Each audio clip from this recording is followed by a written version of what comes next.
जोहार टीवी भारतवर्ष प्राकृति और विकृति का द्वंद्व। विशेष प्रस्तुति आदिवासी और संवैधानिक अधिकार।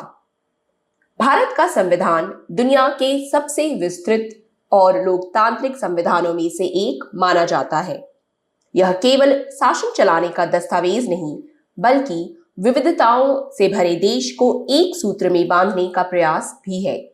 संविधान सभी नागरिकों को समान अधिकार देता है, लेकिन साथ ही यह भी स्वीकार करता है कि कुछ समुदाय ऐतिहासिक रूप से उपेक्षित, कमजोर और विशिष्ट सांस्कृतिक पहचान वाले रहे हैं। इसीलिए अनुसूचित जनजातियों के लिए विशेष संवैधानिक संरक्षण दिए गए। इसी उद्देश्य से संविधान में 5वीं अनुसूची, 6ठी अनुसूची, अनुच्छेद 244, अनुच्छेद 46, पेशा एक्ट, CNT एक्ट और SPT एक्ट जैसे विशेष प्रावधान बनाए गए। यह केवल प्रशासनिक कानून नहीं है, बल्कि आदिवासी समाज की जल, जंगल, जमीन, भाषा, संस्कृति और परंपरागत जीवन पद्धति की सुरक्षा का आधार है।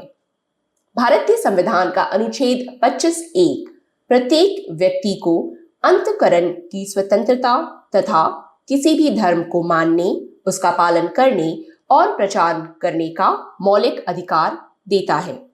संविधान कहता है कि हर व्यक्ति को अपनी आस्था और पूजा पद्धति के अनुसार जीवन जीने का अधिकार है।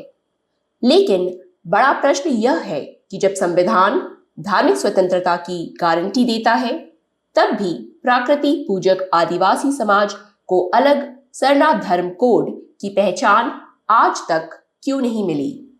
आदिवासी समाज सदियों से प्रकृति, जल, जंगल, जमीन, सूर्य, चंद्रमा, पहाड़ और पेड़ों को अपनी आस्था का केंद्र मानता आया है।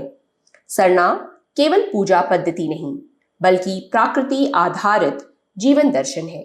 फिर भी जनगणना में आदिवासी समुदाय को अक्सर हिंदू, अन्य या अलग अलग श्रेणियों में दर्ज किया जाता है। इससे उनकी वास्तविक धार्मिक पहचान धुंधली पड़ती है। संविधान का अनुच्छेद 19(5) राज्य को अनुसूचित जनजातियों के हितों की रक्षा हेतु विशेष कानून बनाने की अनुमति देता है।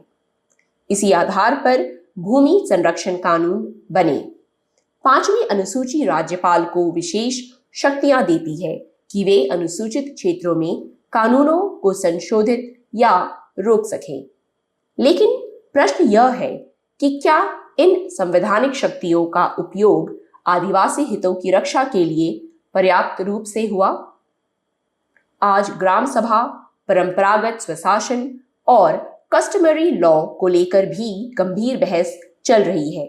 आदिवासी समाज मानता है कि उसकी पारंपरिक व्यवस्था, पढ़ा प्रणाली और सामुदायिक न्याय व्यवस्था उसकी पहचान का मूल आधार है। इतिहास गवाह है कि काल विद्रोह के जनक वीर बुधु भगत, भगवान बिरसा मुंडा, सिद्धू कानू और अनेक जननायकों के संघर्षों ने ब्रिटिश शासन को आदिवासी क्षेत्रों के विशेष सामाजिक संरचना स्वीकार करने पर मजबूर किया।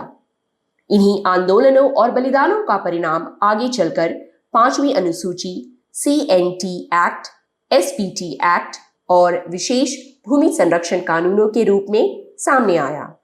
सबसे महत्वपूर्ण बात यह है कि हमारे पुरखे भले आधुनिक शिक्षा से दूर थे, लेकिन संगठन, संस्कृति, सामुदायिक न्याय और प्रकृति संरक्षण में अत्यंत मजबूत थे।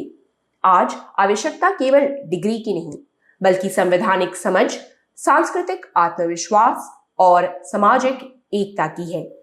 संविधान ने अधिकार दिए हैं, लेकिन अधिकारों की रक्षा जागरूक और संगठित समाज ही कर सकता है। देखते रहिए जोहार टीवी भारतवर्ष, प्रकृति और विकृति का द्वंद्व।